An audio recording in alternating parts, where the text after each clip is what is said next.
What is up, guys? Welcome to another episode of Pearl Daily here on the Audacity Network. Thank you guys for bringing your time and attention anywhere.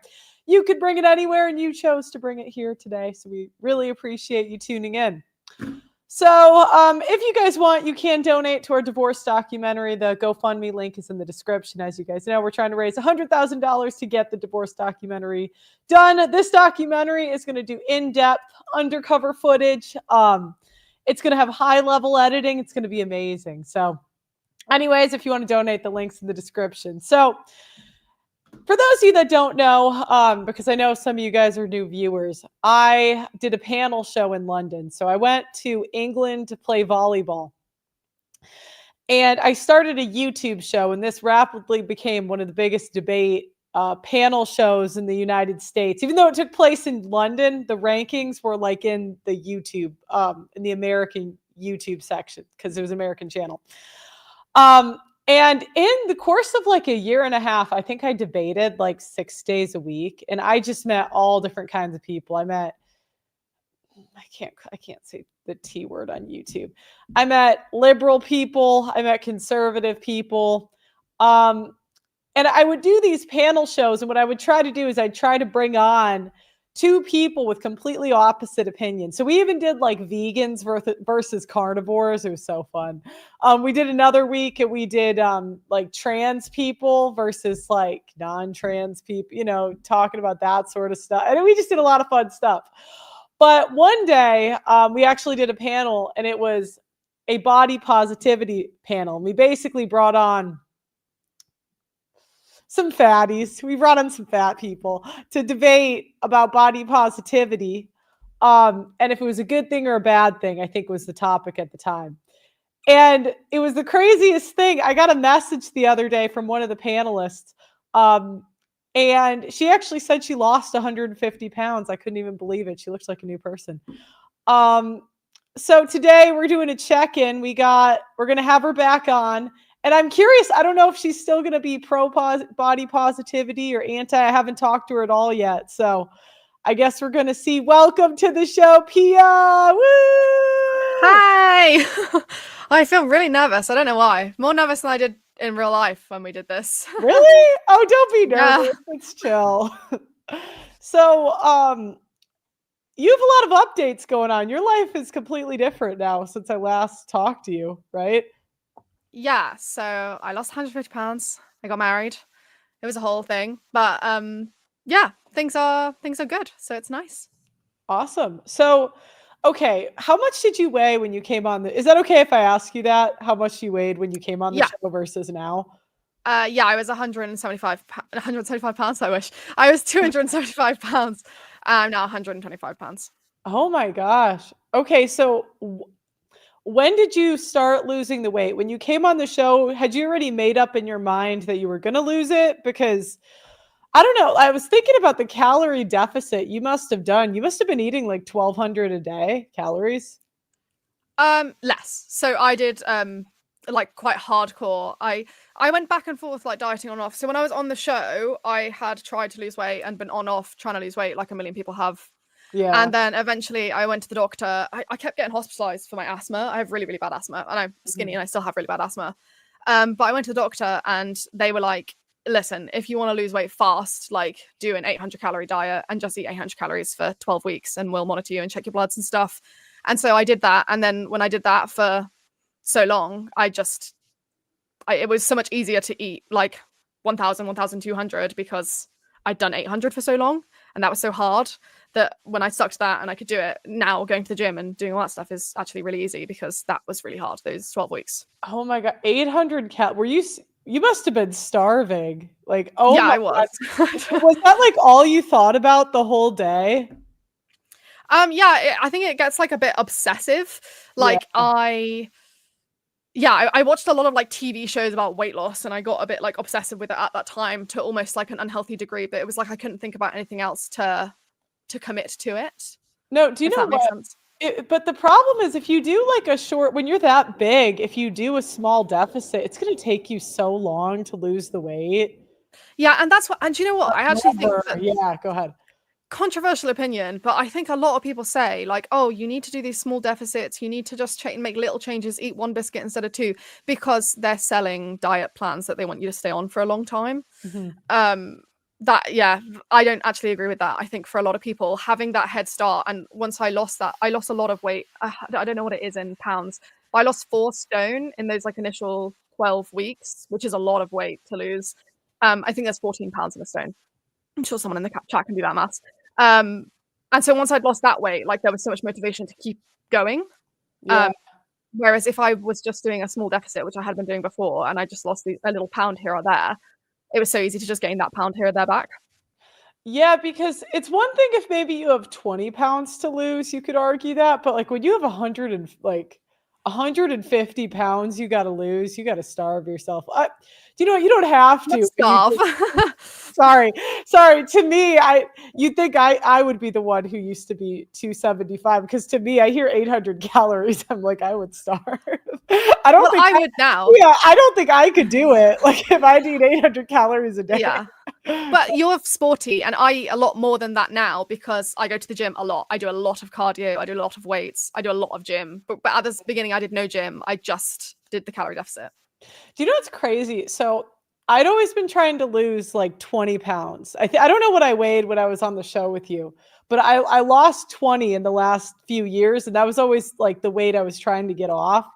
And when I stopped working out, I actually lost more weight. Because working out makes you hungry.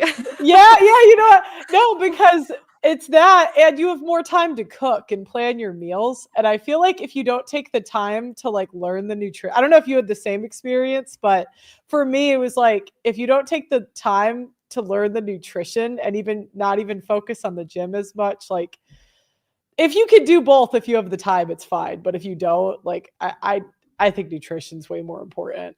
Yeah, it's 70% nutrition, if not more, I think. Yeah, I agree. Okay, so you did an extreme. Sorry, I'm going to keep calling it extreme because to me it is. Other people may not feel like that.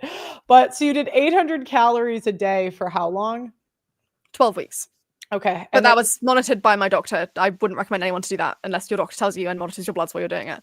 Yeah, because you don't like, what happens to people if they don't have someone monitoring them? Do they like pass out or something? Oh, well, you need like your iron levels checked and like just, I don't know. I had like my B12 because I'm vegetarian as well. So like they were just checking my bloods to make sure like I was still healthy, and they were checking my food diary and stuff to checking I was getting all my like nutrients in.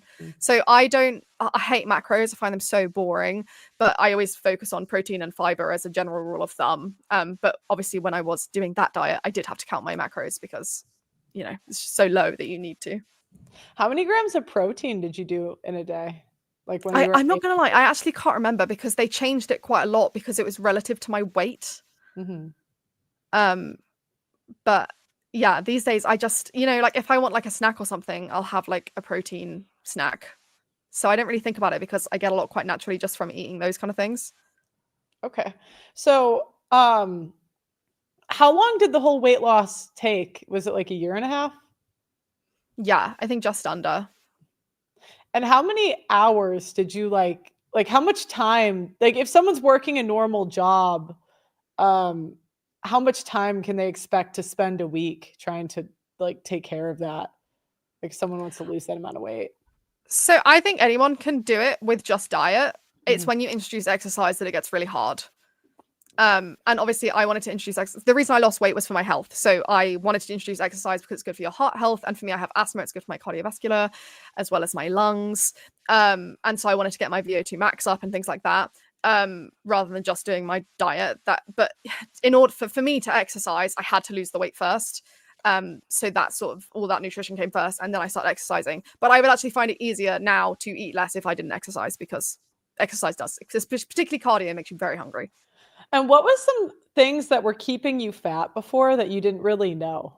Like for me, when I started tracking it, it was like the goddamn sugar coffees. I was like, I don't know what I was doing. So yeah, you know, this is the thing, is that like when I was fat, nobody listened to me, but now they do. Is the medication I had to take for my asthma made me pile on weight. I had to take a medication, I think it's called prednisolone. I'm sure some people will be seeing this and know what that is, but it's a steroid that makes you ravenously hungry. And it got to a point where when I came off the prednisolone, I had gained so much weight, I just didn't care anymore because I was like, well, I'm never going to get my body back. And I was never this weight before, but I was like slightly chubby. I was attractive, you know, like fat wasn't the first thing you noticed about me, if you know what I mean. And so like I had a lot going for me. And yeah, when I gained all that weight, I was like, oh, well, I'm just fat now and there's nothing I can do about it. And so that was when I just gave up and I did start eating junk and whatever, because I'd put on so much weight when I was really trying not to. Well, but yeah, I did. Is there something that you ate on like a daily basis that you can't believe you ate now? I think, yeah, like what you said, sugary coffee, like liquids. I would never drink my calories now. Just the things that you can pack into a milkshake, it's like crazy. And before, like I would have them in moderation, but now like I just would never spend my calories that way. I would rather have something else. Yeah, I agree. I couldn't, to be honest, because for me it was like I never was that big because I worked out a lot, but whenever I stopped working out, I would always gain weight really fast. And when I started counting my calories, I couldn't believe I wasn't fatter. Because I was like, I ate so bad. I was like, I should have 50 pounds heavier. Go ahead. You're very tall as well, though. So like you'll always be able to eat more than I can because I'm 5'3". Oh, like the picture of us together is ridiculous. People were dying laughing, being like, how tall is she and how short are you? Because we are very different in height, and that will heavily affect how many calories you can eat. Yeah. Okay, so has this changed your opinion on body positivity? Do you still think it's a good thing? Like now that you've kind of been through it, I'm curious what your perspective is now. Yeah, I absolutely think it's a good thing. I think the thing is, so when we were on the show, like a lot of the questions were based around health and stuff like that. And when I was fat, I was like, yeah, obviously it's not healthy. It's not healthy to be fat. I don't believe in health at any size, but I do believe that people shouldn't stop themselves doing what they're doing because, oh, I need to lose the weight and then I'm going to do this. I need to lose weight and then I'm going to do this. When I got engaged, I was fat. And I see all the time people say like, oh, I want to lose weight for when I get engaged and things like that. And I'm like, why? Like, don't stop living your life. Just live your life and better yourself if you want to. But I remember when we were on the show, like there was the guy that I was arguing with was he a personal trainer, and he was saying that he didn't think I should go on the beach and stuff like that because I looked fat in a bikini. And I don't ever regret going on a beach in a bikini, and I don't look back at those pictures and feel embarrassment. I don't, I would take them down if I did. I guess more of my question, it's not really about, because when I think of body positivity, I mean, I really don't want to see fat people in those thong bikinis. I think those should be reserved for thin women. But I think anyone should wear a thong. I think if you want to wear a thong, you watching this, I don't care who you are, man, woman, whatever, wear a thong bikini if you want to wear a thong bikini. There's no laws stopping them. I'd just rather not see it. Yeah, but there's loads of things that like I'm not attracted to that I see all the time, but I don't go, oh my god, stop! I'm not attracted to old men. Please don't be in my eye line. I wouldn't say it out. I wouldn't go out of my way to say this to a fat person at the beach, but a lot of people are thinking this. Yeah, but I mean, you might see that when you see a man with a really hairy back. But like, I think if he wants his hairy back out, have his hairy back out. There's nothing to be embarrassed about. I can't say I see that the same way because he can't really help the hairy back, but the fat, that's like a choice, I just think one pieces are okay for the heftier ones. Again, though, like with it being a choice, I actually think it's controversial over whether it is actually a choice. No way. It's okay. Go ahead. Do you know what? Like, and also getting thin has like reinforced this for me. The amount of people that tell me I am a very healthy weight, I am like slap bang in the middle of a healthy BMI, and people tell me all the time I am unhealthily skinny, and I'm objectively not, because like as society, everybody thinks that like when you are slim, you are too slim. Yeah. And I just think like we're almost like ingrained as a society to think that being overweight and being obese is so normal that like it almost is not becoming a choice because it's becoming normal. Like people tell me I'm too thin when I'm absolutely not too thin. People really want to convince me I have an eating disorder because I lost my weight so quickly when I don't. It's funny you say that. I just was talking to someone this weekend who they didn't say it. They said it about somebody I know. And they said, oh, she's too thin. And I'm like, I don't think so. I think you're just kind of fat. It's hard. Like it's they were overweight. They were definitely not that fat, but there's like normal BMI, and like I was always like slightly over, not by much, but like 5-10 pounds But over. Go ahead. there's not a huge difference in when somebody is slightly. So again, with BMI, I think waist to height ratio is more accurate than BMI. I agree. Yeah. And most people who are slightly overweight on BMI still fit into the waist to height ratio. I don't think I did. I don't think Oh, really? No, I don't think so. Because I always gain weight in my stomach. I don't really gain it in other areas. I'm like one of those. Yeah, I think when I think of it, I think of all those posts on TikTok that are like, "This is an unhealthy BMI. Look at me," and it's a girl whose waist, like, she obviously has low visceral fat levels because she's got a small waist, and I'm like, well, it doesn't matter. Just measure your waist and your height. You're fine. I agree. Don't worry about it. I totally agree. Okay, so you still think so, but you don't think it's good to like glorify or like celebrate being fat, right? Or maybe you do. What's the? I don't think there's anything wrong with being fat, and I don't think anyone should be punished for being fat. What about I like think what about like healthcare costs? Like if you get fat and you get sick because of it, like don't you think the country in UK they have free healthcare? Then everyone has to pay for it. Yeah. But then I just think, well, why the fuck does everyone care about fat people so much and not smokers? Like, I find it odd that that's the only thing. Like vaping, whenever I've been in hospital for my asthma, the amount of people that are in there for vaping on the same lung ward as me, and nobody's going, stop vaping because of the healthcare costs, but they do say it on obesity, and I just think it's because you hate fat people.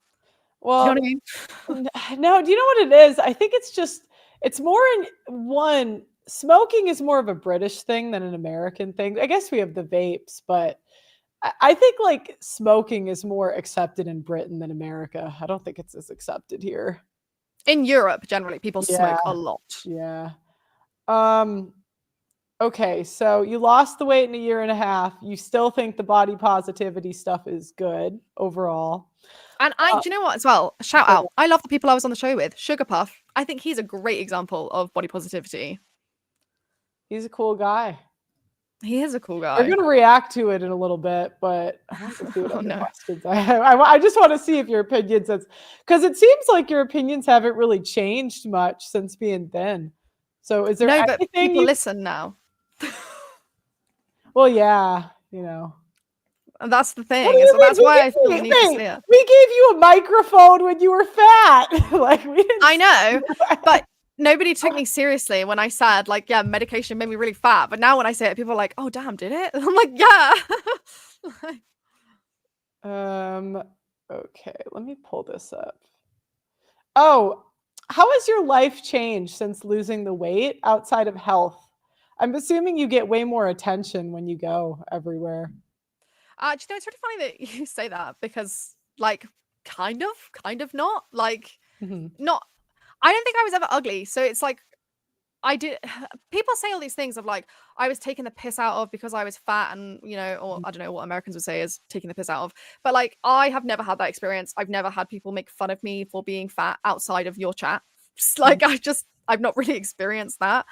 So I didn't really have a hard life as a fat person, and it hasn't changed that much. I guess I get slightly more attention from people at the gym specifically, but I wasn't in the gym that much before, so I don't know. Like, they're calling you hot in the chat now. I'm married. Well, congratulations. Do you mind?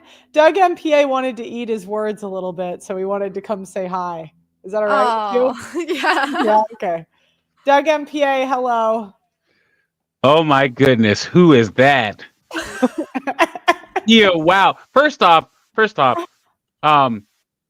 congratulations on doing all the hard work of losing weight. Don't discount the fact of how much work you've done to lose weight. Because here's one of the biggest differences between men and women, and body positive people and people that don't like body positivity, like me. We recognize hard work. It takes work to lose weight and keep the weight off, especially in the West where there's so much food all over the place. Like it is. So when you talk about this body positivity thing, why can't people do the work that you did, or even half the work? You know, I'm very privileged though. In order, like, I am an influencer. I do TikTok as my job. I have a lot of time. Like, especially in the time that I did it in, I think most people that work like a 9 to 5 office job would really struggle. And especially with how much I go to the gym now, I don't think normal people would be able to do that. I think a lot of people can do it. I would never discourage someone from doing it, but I wouldn't ever say to somebody like, oh yeah, it was as easy for me as it will be for you, because I did have a lot of time that people don't have. Well, yeah, I can say, but here's the thing. So I have an office job from my day job, and a lot of people, I can make it to the gym. You have people. There's so many distractors in society right now. Like a lot of people, if they just put their phone down for an hour instead of scroll through it and burn calories. Understand what I'm saying? It's just like Yeah. and I'm talking about the average person. I would never say bad things about those who have lack of access, those who are impoverished. But in America, 70% of America is in the middle class, and they have options, and they have choices. And Yeah. you either choose the choice for health or not. And here's the thing: don't get caught in the dichotomy of you're either big or you're skinny. Health is a quest, not a treasure, and you know that now. As long as you're Those are wise trying words, to yeah. be healthy, and people don't even try. That's what pisses me off about body positivity. Put in the work and at least try. If you're trying, people will respect effort. So there's a lot of people that don't know that. So one of the things that's I really don't weird believe. about I'm sorry. Well, one of the things that's really weird that I found weird about losing weight is people I have never met before in my life, like in my local shop. They don't know who I am from online. They don't know who I am from Adam. They will come up to me and go like, how did you lose the weight? How did you do it? And I've had conversations with like random men where I go, I did calorie counting, and they go, what's that? Like they don't even know. Like, and I explain like what a macro is to this just random man in Waitrose, because a lot of people just don't know, and I don't know why that is. I always knew what that was, but Yeah, yeah. that's getting down into the weed. We all know that the more you put into your mouth, the bigger your gut's gonna be. We all know that. We also have the wealth of humans' knowledge in our hand on our phones. People can research all sorts of crazy stuff, but they can't research their health. Yeah. I just I My can't do it. favorite I get what you're thing, saying. my favorite thing using ChatGPT for counting calories was like the best thing ever. Oh my gosh. I always just use talk to text. I tell it what I ate every day. I And don't know like, if it's that accurate though. Like, no, it's I pretty would trust accurate. ChatGPT. It's not perfect, but if you actually weigh the food out and like it's pretty. It even finds like restaurants if you want to go out, tells you what to order. It's not perfect, but it's better than nothing. That's what I'm saying. And I also want to say this to you. You know that it's socially acceptable for big women to make fun of thinner women, but thin women can't make fun of bigger women. And you are experiencing that now because you're what, like 28, 29, right? Yeah, I'm 28. So like, as you get older, the women around you are gonna get bigger, and if you stay thin, they're gonna give you hell. Every single woman I yeah. know over 35 or in her 40s who's thin, all they do, you need to eat. You need to eat. You're a skinny mini. It is socially acceptable for bigger women to make fun of thinner women. So get But ready. again, like, this is a really weird societal thing. So I've lost friends, like, with losing weight. Yeah, I have. What? Like, yeah. They just said they can't be friends with you because you're thin? They've said that like it triggers them, and that they think that like I have an eating disorder and that I am not healthy, and they don't like me talking about it. Which is quite hard, and I don't really know how to feel about those things, because as I said, like, I'm very body positive and I'm very forward for other people putting themselves out there. I think you can look however you want to look. I think my friends are beautiful regardless of their size, because I love them as people. Also, there's a lot of fat women I think are fit. Like, it sounds like an oxymoron, but like there's It is fat an hot women. oxymoron. And yeah, so I've never really spoke negatively about bigger women, but I have had friends that I just haven't liked it. It's strange. I think you can be fit when you're chubby, but like over a certain weight, I think it's hard to be fit. I've seen like, because I ran a marathon like 6 months ago. No, it's probably a year ago now. Don't congratulate me. It was the worst day of my life. But there are some chubby people, but like I don't think somebody like 250 could do it, like something athletic I like mean, that. I mean fit, like English fit. Fit means hot here. Oh, okay. You know what I mean? Rather than like fit. But yeah, there are chubby people who run marathons. I will say, like, I ran a lot when I was overweight. Not at my biggest weight, obviously, but when I was like 200 pounds, I ran half marathons. But I will say that now I can run fast. I I ran slow half marathons, and now I run quite competitive speeds, which is nice. So I just want to know why you supported body positivity in larger people, but they're not supporting you now. They do. Like, there are people How that do you do. reconcile that? Because there are people that do. And also, like when I lost that friend who obviously felt quite insecure and triggered and stuff by what was going on with me, I knew it was a problem with her, and there's something deep down going on there that she needs to work through, and that I just feel bad for her, so I don't worry about it, you know. I just want to bring up one more thing. So smoking, there's been a campaign against smoking in the United States for the past 70 years, 80 years. And even with vaping, our smoking rates are like not even half that of like the 60s and the 70s. And even now, like everywhere you go, you see warnings against tobacco products everywhere. And so it's to the point now where it is culturally accepted that if you smoke, you know that you're going to get lung cancer and you choose. Because every tobacco product has a warning on it. There's no cigarettes on commercials on TV anymore. So there's been an active campaign. I want that to happen with awful food and fatness. And one last thing, you know how the body positivity movement started, right? No, I don't. So in the United States, well, here in the U.S., after 9/11, we started sending people over to Iraq and Afghanistan, and the goal over there was not to take out our soldiers; it was to like maim them for psychological reasons. So a lot of them would be getting hit by IEDs and have their scars and have their arms blown off and legs blown off. And so I remember in 2005, 2006, and 2007, they had campaigns of body positivity where they would show athletes missing an arm or missing a leg. It should be okay for a person missing a leg to walk around in shorts, or a person missing an arm to walk around with their shirt off. I remember they tried to get Disney to stop making all of their Disney villains have an eye patch or like a scar on their face because it makes people that have that look bad. So that's how body positivity started. Then fat people took it over. And I'm like, what's in 2011, 2012, 2013 was the first time I started seeing fat people co-opt body positivity when it wasn't for them in the first place. Because a soldier who gets their arm taken off or leg taken off or loses an eye, they did that for something noble, and it was something that they couldn't control.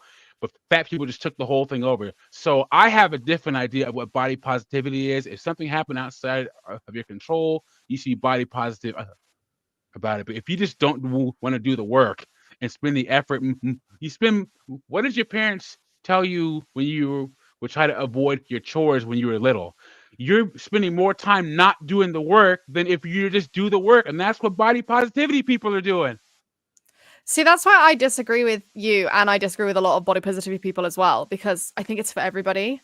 And a lot of like fat positive people will say it's not for everybody, it's for plus size people. I think it's for everyone. I like it now. Like when I see people on body positivity with extra skin, it makes me feel better about the fact that I have extra skin, you know, like it's evidence of my hard work. So yeah, I think it's for everyone. Are you do all people that lose a lot of weight like you have extra skin, or is it because you did it fast? So it's very relative. I have very minor amounts of extra skin because I'm young, and I wasn't morbidly obese for that long. So the longer you spend at your highest weight and your age are the biggest factor in extra skin, from what I gather. So my skin has a lot more like elasticity to bounce back than other people's skin would. I still have little bits here and there, but yeah, I'm quite lucky. I don't think most people who lose 150 pounds do it at my age. They usually do it when they're quite a bit older or they've had kids, and so it's harder for their body to bounce back. But I think a little bit's inevitable. Are you interested in the surgery at all? I don't know how like big the extra skin is, or like what? No, it's like I don't know. it's I don't not know something anything. that I would like go under the knife for. Like it's just, and again, like I don't, like my husband sees my body. Like it's not Yeah. like I'm like getting my body out for everyone anyway. Mhm. But yeah, no, it's not really something that I Is that the would same think guy about. that you were with before you lost weight? Yeah. Okay, all right. I know. I saw a lot of comments on when Pearl retweeted me. Everyone was like, "Well, she better stay with the 2s. She better not go for a 10 now." I was like, he was a 10. He's still a 10. Like I was like, I think she might be the only woman in history to lose weight and stay with the guy. And stay with the guy, exactly. This is a good thing. It means you're loyal, but I'm like, You were saying good things. You have to understand. Most of the time, when women lose the weight, they dump the guy and they bow. Yeah, 100%. do they? I don't know 100%. a lot of people that have lost a lot of weight.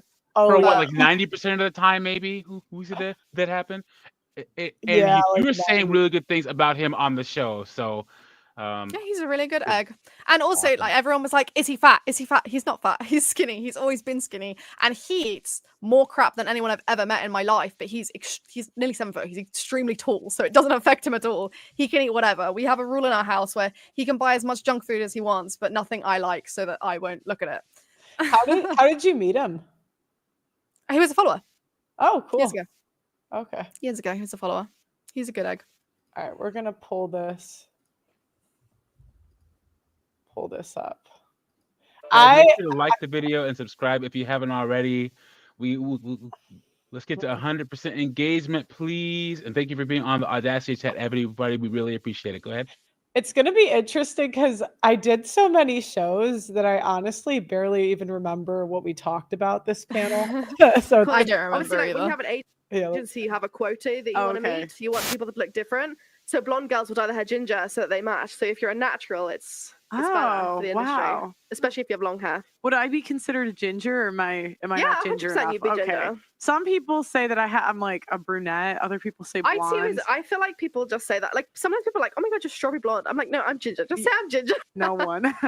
Looking forward to the show. Did the NBA. So my name is Kadeem Moore. I am 20. We're gonna skip the end. Yeah, I think helps me to lose weight. I am. You are 100%. Okay. You have Immediately go 100%, 1000%, and then for the girls, it's like, it's complicated. It's a long answer. Yeah. I just feel like, is it a priority or is it not a priority? Should be I think all around priority. Yeah. That is 1000% a priority. There's Fun fact: the girl on the right, we actually tried to do a weight loss show for. I paid for a personal trainer for like 2 or 3 weeks, but then she quit. So. Did she quit? I thought she was committed. She was for a little bit. She was really nice. Nothing against her. I know it's hard, but I did my best to help. the reason why you wake up is the reason why you get off your bed and walk. Like, you have to be healthy to be able to live, right? Mm-hmm. So who here would say is actively trying to lose weight? I am. You are 100%. You are. Hey! Hey! I did it! Hey! You have, because I moderated every single one of these shows. I remember every single. I shocked Pearl with my knowledge of these shows. He remembers more people than I do. Like, I swear to God. And I just remember you have beautiful hair. Oh. Yeah. Like everyone was like, "What? Was this all your hair right here?" Yeah, of course. Yeah, like you had beautiful hair there. I just wanted to say it. Yeah. Oh, look at you being nice now. You were not nice at the time. Oh yeah, boy, I wasn't. Here it comes. He's like, "Hey, if that husband doesn't work out." I'm just kidding. Just kidding. But I agree with the hair. I bought the hair. My hair was fake. What have you guys done? It was so bad, these extensions. Oh my God, I needed them out. Is it like workout, diet? Yeah, gym membership, going to the gym, trying to be more consistent with it, and making adjustments to eating habits, but also mindset. Okay. What do you mean by mindset? Not seeing working out and the steps towards prioritizing my health, which are admittedly quite difficult, some of them more than others, as punishment, but seeing it as a reward. I think health is a reward for discipline and just loving yourself a little bit more. But if you see it as punishment, it becomes something that you don't want to do. Mm-hmm. So yeah, changing my mindset to reward as opposed to punishment. Mm-hmm. That's good. King, could you turn up the headphones a little bit? I'm just having a hard time hearing people. Okay, thank you. Depends what aspect they're looking at it from. Okay, I just think that body positivity promotes healthiness. Promotes health. Depends what aspect they're looking at it from. Body positivity. I know in the last week we had this discussion about body positivity, and for me it's not about me being on a big magazine or people like me being promoted. It's more about Doug, did you put I love redheads in the chat? You know that. No, I do. The whole time I've known you, I know. I just thought it was funny at the time. Redheads and Ethiopian women are the two most beautiful women on the planet. Yeah, we keep going. Like for example, being accommodated for in public services and being mistreated just because of the size. Now I understand. I don't think people mistreat fat people in public. Do you think that, being a former fat person? I didn't have much experience of that, but I have seen it, and yes, I think it happens. And it also really hurts my heart to think of, like, specifically Sugarpuff, who's talking now. He is such a good egg, and he's such a nice person, and he's so complimentary to everyone. It really breaks my heart to think that he's had those kind of experiences where people have been mean about his weight for no reason. What have you seen? Like with people? So I actually at the gym a while ago had somebody make fun of a girl for I was on a treadmill and there was another girl on a treadmill and then there was another girl on a treadmill and the girl on the end treadmill was quite large and the girl on the middle treadmill tried to make fun of her to me, and I was like obviously not going to engage with that because I was a lot heavier than this big girl she was making fun of. But just things like that, where the girl, she's not stupid. She would have been in tune to what was happening, even if she didn't hear. Just the looks and the kind of side eyes and things like that. It's just quite unpleasant, especially with someone at the gym. Have you seen it more than that instance or just that one? No, I've definitely seen more than that instance. That's the first thing that comes to my mind. Okay. I'm gonna keep going. It'd be interesting. I'm gonna see if Eva wants to get on here because she lost a bunch of weight too. My little sister lost like 50 pounds or something. Oh wow! So yeah. No, I went through a time where I was bigger and I felt uncomfortable with myself looking in the mirror. I kind of hated what I saw, but I couldn't find the motivation to change anything about it. But like, I moved away from my situation and lost a bunch of weight, got in shape. And the hardest part about one of the reasons, this is just my theory, one of the reasons why you can't make fun of fat people at all is because they have a war going on in their head about their body image and they feel bad about themselves. So anything, if they hear that same, the conversation that they have with themselves is worse than anything that someone can say to them. So when you say something like what they say to themselves in their head, it triggers them. Because I don't think there's a happy person that's fat. I just don't. I agree and I disagree. To cope with it. I agree and I disagree. I think, like, when I was really fat, I did not know how big I was for a start. Like, I just didn't. When I was 275 pounds, I was like, I look 200 pounds. You know what I mean? Like, I didn't think that I was that big, even though obviously I can look at it now and be like, yeah, I was really, really big. I was obviously morbidly obese. I didn't feel like that. And when I looked in the mirror, I was like, nah, I look fine. Like, so it's hard. Like, and maybe you'd say like, well, that's me coping with it. Maybe it was, but I never hated myself. And I don't think for most people and for myself particularly, I could never hate myself thin. I couldn't hate myself into being healthy. I had to really like myself to do hard things for myself. Yeah, but you're also an influencer.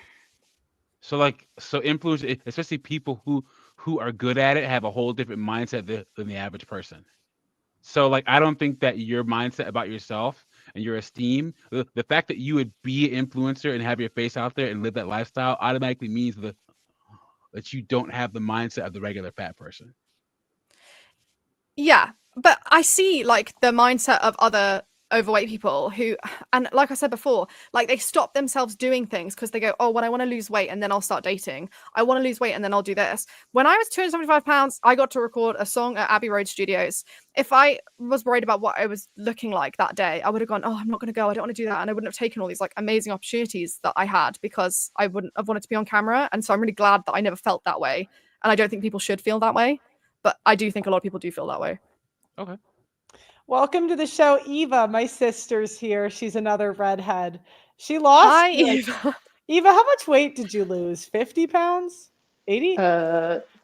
Almost 70. Welcome to the show. Oh, wow. Yeah. Skinny. We're reacting to a body positivity panel, E. Oh, I see. Okay. I am the size I am. Mm-hmm. But at the end of the day, people with disabilities are also my size. And people, how do you know if I don't have a hidden disability? No one knows. Mm-hmm. So I'm just saying that's why, to me, body positivity is important so that people don't get mistreated. Mm-hmm. I think that body positivity is important in terms of mental health. I think there's a lot of people that really hate themselves because of their weight. And I personally, like on my socials, get a lot of comments from people saying that they are so happy to see somebody my size, comfortable with themselves and happy and posing in bikinis and things like that. Like all of my last Instagram posts have been me in bikinis. And I've got so many comments from people being like, wow, I wish I could wear that, or I am going to wear that because you wore that. And it makes me feel like I can, which I think some people would take as a backhanded compliment. But for me, like as somebody, I'm trying to lose weight. I'm trying to be healthier because I know it's a priority. I know it's something I need to do in my life, but it's not my reality right now. Like I'm not at my full health. I'm not the best I could possibly be, but I don't hate myself for that. And I think that the fat shaming movement. Yeah, I got to disagree. I think bikinis are a privilege. But there's no law against it, so I can't stop you, nor would I go up to someone randomly at a beach enjoying their day and tell them that. But I feel like when I was like a certain weight, for the most part, I wouldn't really wear the bikini because I just felt like, why would I wear that? I'm too fat. I think that everyone should wear whatever they want to wear and whatever they're comfortable in. And if you feel like a bad bitch in a bikini, and there were times I was 275 pounds and I felt like a bad bitch in a bikini. I don't know why you would. Well, I did. Sorry. And like just being like, I still these can't fat believe whales, it. like I'm what the talking fuck to are the they same doing? person. I just can't. I can't believe it. That was you. But I'm saying the same things. Like I'm saying, the I didn't hate voice is myself. Go on. I can't believe it. I'm sorry. No, you're okay. I was here. Say What that. about you? That's like a horrible. Your whole chat who would Everyone say in the that? chat And I'm saying the same thing. I guess nothing has changed. right now. I don't in know fact, what you're talking Doug about. MPA, Hey, you're not. He's always like, that's super well. I'm watching you, Doug. I've seen your hey.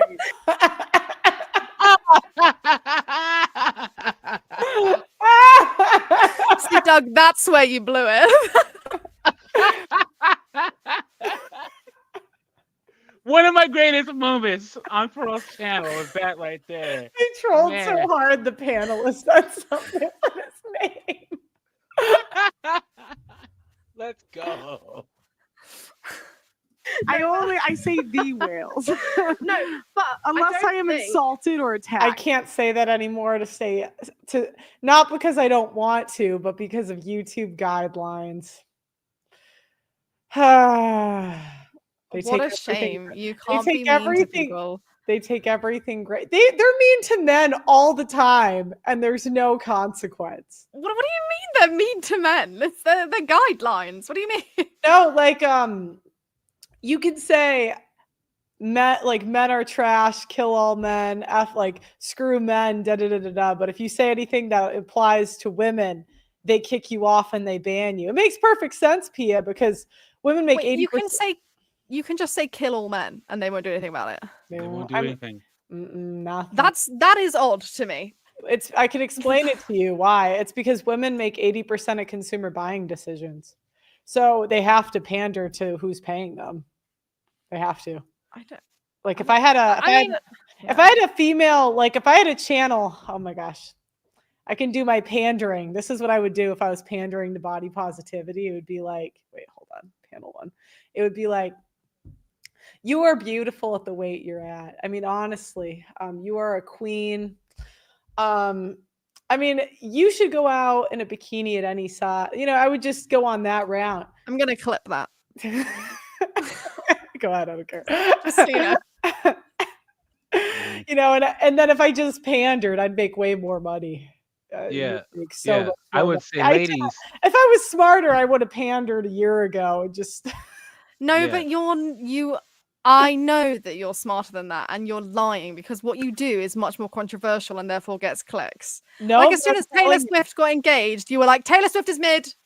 Like, Pearl. No, but you don't understand. That doesn't make money, Pia. I mean, they demonetized me for a year and a half. Well, maybe like you say, all women do. You just value the attention. I don't know. Like, No, I'm telling you, if I could lie better, I would get a female customer base. Taylor Swift is mid. She's mid. She's a mid is between 4 and 6, and I'd put her at a 6.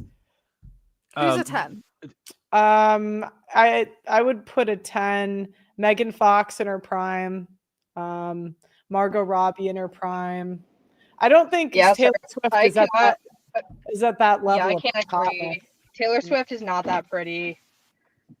She's cute. She's cute. I think a 5 is average. 6 is slightly above average. That's what I'd put her at. Taylor Swift is. I'd actually put you higher than her. Congratulations. Then Taylor Swift. I would. I'd give you a 7. I'd give you a 7. You have nice hair. I'd give you a 7. I mean, I appreciate that. I'll take the compliment. Yeah. But I just think you're dogging on Taylor Swift, and I don't know why. Taylor Swift. It's not. I'm trying to dog on her, but what I don't like is us I don't like us pretending she's like stunning when she's average looking. It's kind of the same thing with Sydney Sweeney. Like we used to go look on TV and we would see these women that were so incredibly beautiful and like stunning. You'd almost feel insecure when you leave the theater. But now it's these average women, and I'm like, I shouldn't see women that I like see in day-to-day life on the screen. I mean, it's all subjective, but like, I don't think it's an unpopular opinion to think Taylor Swift is a 10 because she's a skinny blonde girl. Like she is the beauty standard. No, I disagree. No, she's a 6. No, because men usually, the way I rate to be an 8+, I'm actually very analytical with it, Pia. You got to have boobs, butt, flat stomach, and a beautiful face, not cute, to be above an 8. And I wouldn't give her. She doesn't have boobs, doesn't have butt. She has a cute face, but it's not beautiful. It's a little long. There's like science. You're crazy. Sorry, Hannah. No, I'll go also ahead. say, when you see people on social media talking about famous people like Zendaya, there's so many like TikToks and videos talking about how pretty she is. You do not see that for Taylor Swift. Like you just don't. Even You'll talk about Zendaya. Taylor Swift's, like, Zendaya's mid too. Yeah, I'd give her like a 7, a 6 point. Yeah, but my point is that she still ranks higher than Taylor Swift. Like you see people, you see the videos for Megan Fox, you see the videos for Zendaya. Like Taylor Swift, the only videos you see are about like her engagement ring now, or like her touring, or her fan base, or like people talked about how much cardio you had to do for her like shows that she would do, but nobody talked about, oh my gosh, Taylor Swift's hair looks so pretty today, stuff like that. Like you just don't see that for Taylor Swift. Wait, let me blow your mind, right? I think Trisha Paytas is a 10. Who? I think Trisha Paytas is a really, really beautiful woman. I'm just gonna ignore that comment. Like that is beauty subjective. I know you're gonna disagree with me, but I think she is stunning. Yeah, but that's the thing. Women do not. I don't really care about women rate women because women are dishonest, and so no. But men are super honest.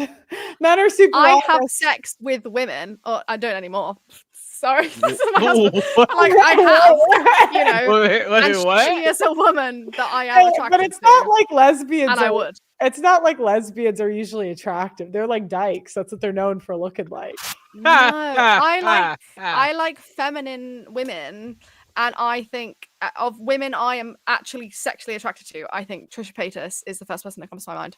No, I see her right here. She's an L, dude. Like a walking, talking L. There's Yeah, no way. If you want to see actual beautiful women, you got to look at women that are in front of male audiences and men deem attractive. So like Transformers, that was a male movie. Wolf of Wall Street, male movie. Ring Girls, now it's tough because they don't really make movies for men anymore. But if you look at like a UFC fight and you look at the Ring Girls, they're usually 8+. When I say so, Taylor Swift is from Scranton, Pennsylvania, blue collar city, and I've been to Scranton, Pennsylvania. You can't throw a rock without hitting a Taylor Swift in Scranton, Pennsylvania. She looks like an average girl from Scranton, Pennsylvania. I still But like, say is that a bad thing? no. There, thank you. No, it's not an insult. I said most women are mid. Like, it's all right. But I just feel like a lot of women are very pretty. Like, I don't, I see a lot of women. I'm like, that is a pretty girl. Like, it. Well, I don't know. a mid is still pretty. A 6 is pretty. Usually that means they're pretty, but they're not beautiful. Okay. It's like a different level. Yeah. Then I will. I don't think that fat shaming helps anyone lose weight, and I think It the helps way that me lose weight. the way that Oh I my it god, helps it me helps lose so weight. much. It helps so much. Sorry. It helped you, Eva? Oh my god, fat shaming was the only way I lost weight. I tried to lose weight for years. I went off and on with it and did all sorts of things. And then Hannah started tweeting, being like, I told my sister to walk on a treadmill. I said, okay, I'm gonna go walk. 50 And it's the first time in my I've got a life lot. I've actually lost weight and actually kept it off. Yeah, she looked great. Eva, And I've said, I'm going to like, I ask would- you. There, like I said earlier, my parents used to say that I would spend more time and effort trying to not do my chores than to actually do them when I was younger. Is it that way with like body positivity and weight loss, where you see people spending more effort defending themselves being big or trying not to lose weight than just losing weight? No, because they don't have to defend themselves anymore because everybody just says plus size instead of saying you're obese. Mm-hmm. Cool. Okay. All that was right. it. Let's keep. lose I weight. think I've it's held myself- interesting. Go ahead. Sorry.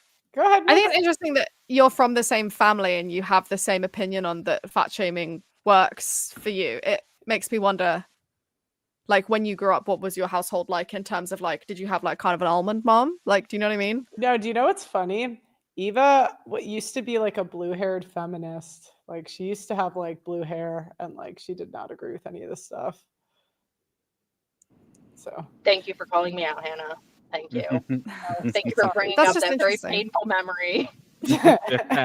hey, you're past it now. But Yeah, no, I'm telling you. mhm. Oh, No, go ahead. E. I'm just saying the majority of fat people are like that. They try to defend themselves. I live in Colorado now, and I'm telling you, the people who I feel safest to talk to about what I believe are not fat. They're not overweight. They're not plus size, whatever you want to call it. I've found that people who are bigger lean towards more like the feminism views and being like being big is okay, and like it's just not. There's almost no excuse for being fat that you can find. Even if you're disabled, you can eat healthier, and I know some of them still struggle to lose weight. There's things that make it harder for them, but there's just no excuse to be absolutely massive. I think if that was true, though, there wouldn't be an obesity crisis. If it was just that simple, everyone would just be thin. They'd be like, oh, well, this doesn't make sense. Let's just be thin. It's because people just know, like, this is.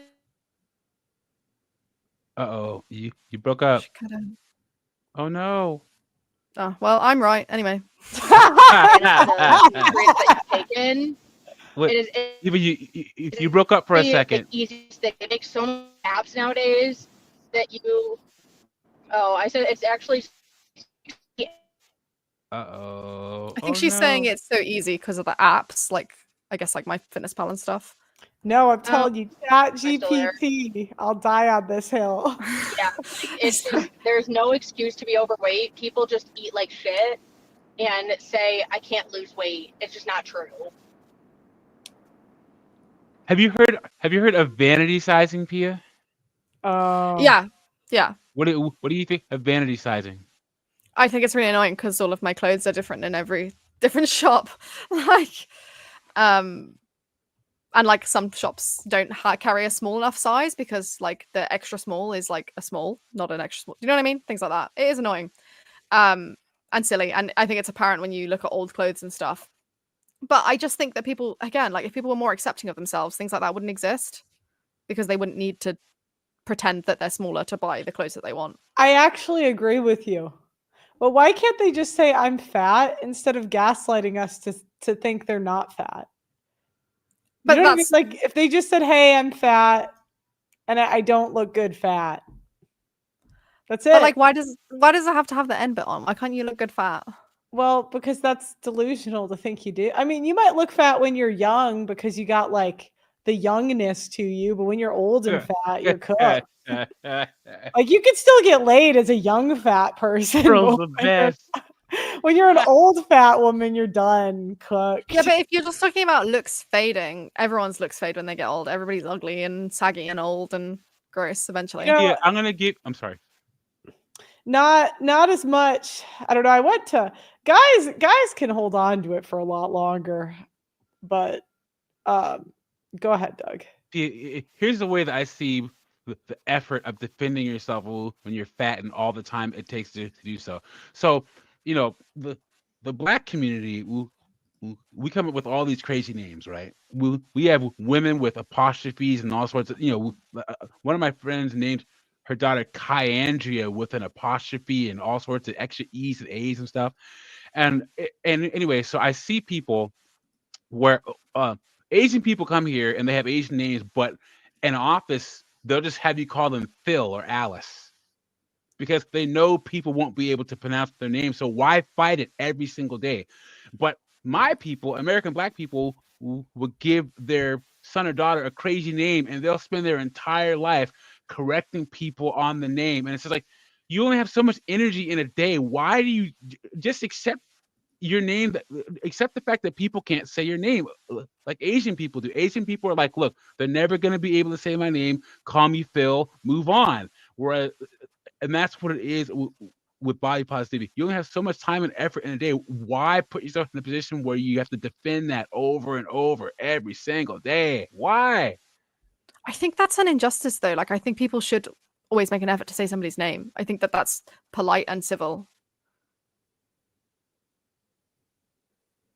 Yeah, but it's the real world. You know, you can't Yeah. go into that. I know. You know what I mean? You can't go and like demand Yeah. politeness. No, that's just and not realistic. I know what you're saying, but I still would be of the opinion that, like, I'm like, well, I would always make an effort to say someone's name correctly. So why shouldn't everybody else? In the same way that I don't think there's anything wrong with body positivity. I think it's fine for people to be fine with the way they are. And so I don't see why other people should have such a problem with it. Okay, so I'll tell you why I have a problem with it. Okay, I'll give it to you. So it's not like I spend my nights thinking about fat people. Okay, I don't really. It's not like every day I'm just seething, thinking about these fatties and wanting them to lose weight. You know, you guys are not you anymore, but they're fun to dunk on, right? But it's the internet. You make fun of things. It's a show. It is what it is. However, what is annoying to me is that it will become somebody else's problem. Yes. If you get old enough and you get fat enough, there are going to be health issues and somebody is going to have to take care of you. That's where it's either going to be your husband, your father, your brother. It will become somebody else's problem because you can't put the donut down or you don't get as much time with your kids. So it's not necessarily that, you know, I spend my nights thinking about fat people, but I think it's a shame that we want to say you're okay how you are and celebrate it because this is killing people. You know, I know people that have died from being overweight. So it would be the same to me as saying like, oh, you should be okay with being a heroin addict.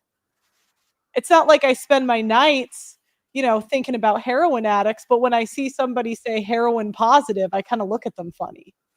I know what I understand exactly what you're saying, and I don't Pearl. disagree with you from that, like, health perspective. I don't agree with health at any size, and I don't think that should be put across anyway. I do think that there needs to be some sort of address for like how society is so comfortable with everybody being overweight, and I think the food is making us fat. I think advertising is making us fat. I agree with, I think it was Doug earlier saying that they should put more stuff on fatty foods and stuff, like warnings like there are on cigarettes. I agree with you, but I still don't think going off at an individual is going to help them to better themselves anyway. Like, I just think that you should be able to be happy with who you are while being encouraged to better yourself. Well, yes, but I still think even if you're doing your day-to-day stuff, it becomes someone else's problem. Like, I'll go on an airplane and there's some, like, I fly all the time. I hate it when I have a fat person next to me Yep. because you're spilling into my seat. This isn't fair. We get off the, like, you get off the plane and they're like wobbling, they walk really slow. And again, it's not like I spend my days thinking about them. I'm just trying to get around them so I can keep walking. But when you get enough of them, it makes life just more annoying and it becomes someone else's problem. Does that make sense? But it's also like, I hate when I have a tall person behind me and their knees are in my seat. The seats are just too small. Like, airlines Yeah, but a tall famously person can't control that. That's genetics. I know. Is being tall. That is food. Yeah, I agree with you, but I think there's a reason that people are so fat, and I don't think it's directly their fault all the time. But it's interesting because I don't understand how you could say that when you lost the weight. Do you know what I mean? Like, because I don't know. When I started tracking what I was eating, I couldn't believe I wasn't fatter. And I was like, for me, it was like I didn't want to weigh my food. I would rather just work out. And I was always putting that off, and it was my own fault. But yeah, go ahead. I think it's because I saw people's reactions to my weight loss and I realized how like kind of delulu people are generally about weight and weight loss and eating disorders and all of those things. Like, there is a societal problem where people do not know what healthy is. Like, people think because I don't eat chocolate, I don't eat chocolate generally. If I have chocolate, I will really want chocolate. I have people push desserts on me all the time and they think it's weird that I won't have a dessert. And it's like, that's a societal problem at a certain point, because why do you think it's so like odd that I don't want to eat that? Do you know what I'm saying? Like, no, I know what you're saying. When you I have a friend who you know, it's funny, you say shaving doesn't work, but I've gotten 2 people to lose like 40 pounds, but I do it with them. Like, yeah. There's a guy, I went to England, right? And when I came back, he was my brother's friend. And like, I grew up with him and I came back and I'm like, what happened, man? He was like 50 pounds heavier. And I've worked out with him every day for like a year or something. And now he's lost a bunch of weight. But I went to his family's house and the mom was in his ear saying like, oh, you shouldn't have to lose weight. And I'm like, he's trying so hard. I see him every day. He looks so good. Like, why are you trying to fatten him up? So I actually really agree with you. Like, fat people, they always try to drag you down. It's like they want you to stay. I think Eva, didn't she lose a friend getting thin? Didn't you lose your fat friend? Or am I making that up? There was more to it than that, but that was part of the thing. Is that I actually gained so much weight being her friend because she would just want to go eat out 24/7, and like there'd be times that we'd go to McDonald's or something like some fast food place, and we would both get like a meal, you know, like they have the pre-made ones, and like I wouldn't finish mine and she would finish it for me, and I'm like, how are you eating so much? And then 2 hours later she'd be hungry again, and I'm like, what the actual hell? But that to me sounds like addiction. Like, I think a lot of people are addicted to food. Like, if you want it again in 2 hours, you're not hungry. Yeah, I agree with the food addiction, but that's how I hear it. When I hear body positivity, to me, it sounds like addiction. That's how I hear it. It's like food addiction positivity. I have a question for Pia. So you shouldn't shame people. So okay, outside of shame, the only time I've seen someone lose weight is there is a event that happens. Like, I had a friend that gained a bunch of weight after she got married and she broke her leg. She'd never flown on a plane before, so she's going to fly from Pennsylvania to California, and she sat on the plane and she couldn't buckle her seatbelt. So she hit the little call button and she called the flight attendant over and said, I can't buckle my seatbelt. And the flight attendant was like, oh, you need a seatbelt extender? I'll be right back. Like, oh my God. And then, of course, the lady comes back holding the seatbelt extender like outstretched in 2 fingers, like it's the nastiest thing ever. And everyone saw it. It was so embarrassing. So she had to wear her first time on a plane. She had to wear a seatbelt extender on the way there and the way back, and she lost 70 pounds after that. So, okay, outside of a event, and if you can't fat shame people, how can you get them to lose weight? Like, how would you communicate to a person that you cared about who's fat? Like, how would you let them know Yeah, that they're not fat? a stranger, but someone you love. Yeah, I think you'd have to be really close to somebody to approach them about that kind of thing. And I would ask them what was going on with them. I think would be my first. I would first come at it from a mental health point of view and be like, are you like, if I saw someone gaining a lot of weight, for example, someone that hadn't been fat and they're gaining a lot of weight, I'd be like, are you okay? Like, what's up? In the same way I would if someone lost a lot of weight, I'd be like, are you like, all right? Is that everything good with you? And I think that's totally fair. And I have had a lot of those like quite positive conversations when I lost weight as well, that like I almost wish people had with me when I was gaining the weight, just been like, hey, you okay? Like, is there anything I can do? You know what I mean? Like, and I know, Pearl, you were saying you shamed somebody into losing loads of weight, but it actually sounds like you were really supportive of them and you worked out with them loads. That's the kind of thing that I found really helpful when I was losing weight, was people being genuinely supportive and being like, oh, do you want to go for a run together and stuff like that? That was what was helpful to me. What did I say to Eva? Eva, what was the text I sent you? Oh, no, I sent her a picture on the treadmill, and It I said was- where. Yeah, I said you where sent me a you should screenshot on the be. treadmill. Yeah. I said where you Yeah. should be. Oh, did you tweet that? I think I remember seeing you tweet that. I asked her if I could did tweet tweet it that. first. I always ask. I never just tweet the text. Yeah, 'cause I don't care. I just thought it was Like I funny. know I'm fat. People can like there's no point trying to hide truth. Okay, let me hold on. Wait, let me go back to this. All right, let's watch the rest. You trying to find the tweet, bro? No, I'm playing the video. We were having a good convo, but we're supposed to be reacting to the video. Let me go. Like online. Really? Like, yeah, I made a video. How much weight have you lost? So since I made that video, I've lost a stone. Okay, that's great. Yeah. How much is a stone? I don't know either. I just 14 clapped. pounds. 14 pounds. Oh, it's like Yeah. 7 kilos. Okay. Oh, yeah. Okay. Yeah, so I made a That's video good. because I wasn't allowed down a slide that I wanted to go down, and that was like a moment Yeah. for me where I was Oh, so you had one too. Yeah, but I gained that weight back. Well, I lost 14 pounds and then I gained it back again. So that's kind of how it goes. It's interesting because I never had success with the route you tried, which is like an extreme calorie deficit. I did the 200 to 300 deficit, but it took me forever. Oh my God, it took me forever. And I think if I was your size, you would have to go that route. But yeah. like, oh, like I should be allowed down this slide, you know, like that was a moment where I felt like, okay, I need to do something. And it wasn't because I felt shame or whatever. It was just like a bit of a like, oh, the average person can do this and I can't do it. Yeah. So I was like, I need to lose weight. But it doesn't mean I don't respect anyone less for being overweight. I understand what it's like to be overweight. I've been skinny, I've been overweight. And I do think the body positivity moment is important for people to like themselves. And I think the best way to lose weight is by liking yourself, because you're doing something good for yourself. I actually think that for me personally, when I lost weight, it was because I didn't like myself. I didn't like the way I Yeah, looked. because I think I lost, the heaviest I ever got personally was 210. And I think I was down 20 or 30 in this. And then I lost, I lost another 20. Ah, so you wouldn't have been out down the slide either, because the weight limit was 160. Yeah, I wouldn't have made it. Go ahead. Go. You. I would Sorry. also say what motivated me. Yeah, I was gonna say what really motivated me to actually lose weight was also the same thing.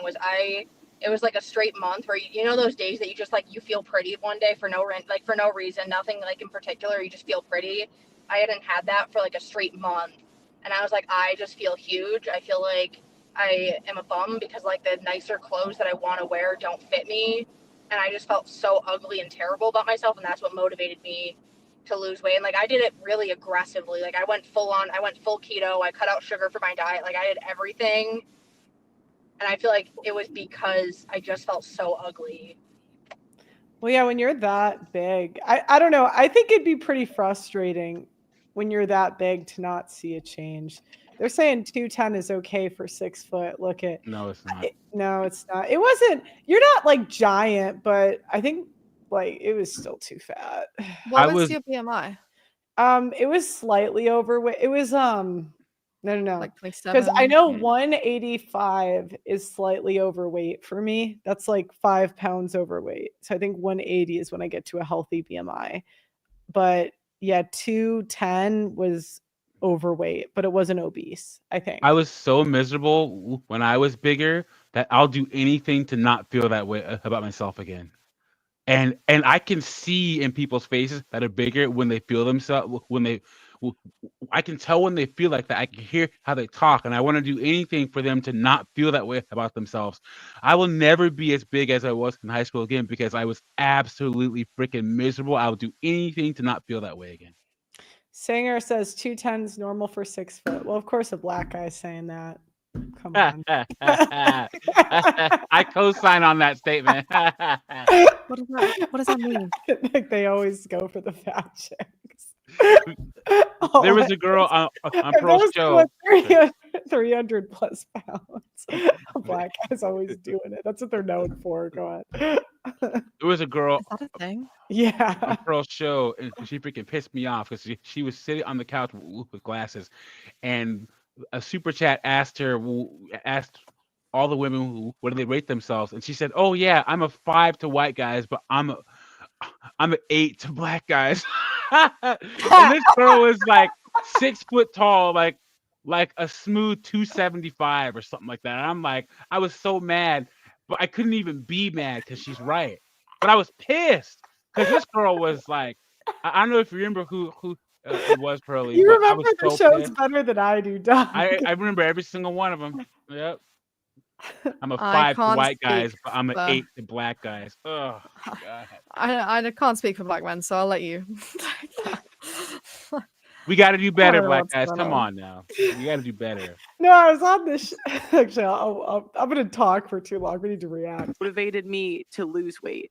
So it was funny because when I did lose weight, it was because someone, I mean, they didn't bully me directly. Oh, that's what happened. I remember. It was someone I worked with, and he was like, Girls Above 200. I remember. Yeah, and I had a crush on this guy too, so it made it way worse. I had such a crush on him. But they were talking about how they would never date a girl over 200 pounds. And I was like, no, I'm over. Yeah, I thought he was cute. So I was like, no. Well, Pearl Baby, You're 6 there's foot, everybody for though. everybody. What? That's Pearl Baby, there's everything for everybody. If you're overweight, you're 30%. You're 30% as a woman. You're Listen, 30% you're 30% less likely to get Girl, married. you need to stop following statistics because listen. Yeah. You don't know the power that big women have. They captivate men. I've seen It's it. called the Gluck Gluck 9000. A lot of the big women learn how to do that. And Go ahead. when I was young, big girls used to be nice and they used to sleep with you really, really fast and not really have an ego. But now with social media, the big girls act like the hot girls. And it's just like they have the same unrealistic standard. It's like, wait, you can't, it's either you're a bitch and hot or you're big and you're nice. You can't be big and a bitch. Just saying. Happened. Wow. I've seen it happen. I'm not even joking. You're also 6 foot though. I would say 200 pound on you would look very different on 5'4", 200 pound. Oh, me. it's Like, it will look totally it's different. not to say like I know that's why they were making fun of it. They didn't know how big I was at the time, but no, I was still overweight. So it's still like I was still overweight when I looked at like my numbers. So but it helped me. Like I ended up losing like 30 pounds at the time. So and I never gained it back. So. You seem like a person who's well adjusted and quite mentally stable though, and I don't think that's the case for everybody. And I think take when you that tell back. a lot of fat people like you're overweight. Nope, you said it, Pia. Documented. I do not think you are well adjusted. No take backs. No take backs. Wait, and that's disgusting. They'll comfort eat, and if you don't comfort eat, if that's never been in your nature, you're never going to do that. Well, you know? yeah, but I think the solution would be to maybe stop comfort eating and like figure something else out. Comfort eating is a coping mechanism that people do that makes them overweight, Well- so when you tell someone like you're a fat cow, they're going to be like, oh, I'm sad, so I'm going to comfort eat. I think we change the definition of body positivity because what body positivity is. Do you do health coaching or anything now, Pia? No, I've thought about it. I'm still thinking about it. I do quite a lot though, and people tell me that maybe I do too much and that it might be unrealistic for other people. So I'm just sort of working out what would be normal for a normal person. But I would quite like to, because again, like I do understand like what I just said about comfort eating. you have to be really fat to understand what I'm saying there, because I feel like normal people listen to that and they're like, what? Why would you eat more when someone called you fat? But you do. To me, is numbers. If you step on a scale and you see some numbers, and then you become a better version of yourself every single day, week or month, and you see numbers that improve, that's a positive result. So body positivity, body positivity is becoming better every day. Yeah, but I feel like the question was, does body positivity promote health? And it's no. It does, yeah, exactly. If you're telling people it's okay to be at a heavy weight or okay to be obese, then that's not healthy. It's not possible. By the science, it's not possible to be healthy. So to answer Pearl's question, it doesn't promote health. It doesn't promote positivity. I would say it promotes mental health, not physical health, no, because that's not the aim of the game. But in terms of mental health and making people feel guilt about themselves and likely to make good choices about themselves, I just would think the first step with mental health is your eating still, because they say sugar affects your brain. I could pull up the research on it, but I know there's like negative mental health effects from sugar. This is true, but I think the point of body positivity is not That to I would say agree that it's with. okay to be fat and to encourage people. I found out the most interesting fact the other day, that women crave sugar because men need more protein. So if women are fat, I've noticed it's because we eat too much sugar, where if men are fat, it's because they eat like burgers and like more greasy stuff and beer. I find that sugar is extremely addictive, Yeah, and it is. I don't eat a lot of sugar generally, but when I do eat it, I need it all the time, even if it's just fruit. And I'm like, oh, I don't like how that makes me feel. That's something I wasn't really aware of when I was big, but I'm actually hyper aware of now. To be fat. Yeah. In answer, like, I completely agree with you. Body positivity does not necessarily promote health, but it promotes not hating yourself while you look like what you look like. Don't waste a perfectly good day inside feeling like you can't go to that party, or you can't go to work and being a shut-in because you think people are gonna like take the mick out of you because you're fat. Like, don't waste a perfectly good What life. percent of fat people do you think do that, where they won't go outside because they're fat? I think a lot of people hold themselves back from things they want to do because of their weight. I think a lot of people say, oh, I'll do this when I've lost the weight. I'll do this when I've lost the weight. And they hold themselves back from doing the things they want to do because they're not losing the weight. Whereas I actually think if they did the things and enjoyed their life, they'd be more likely to feel good about themselves and lose the weight. Like, the one caveat I'll make, and I'm curious if you agree, I think it's hard to go out drinking a lot and lose weight. I think it's pretty difficult to lose weight with alcohol. I've never really been able to do it. Do you? I drink a decent amount, but I drink very different things.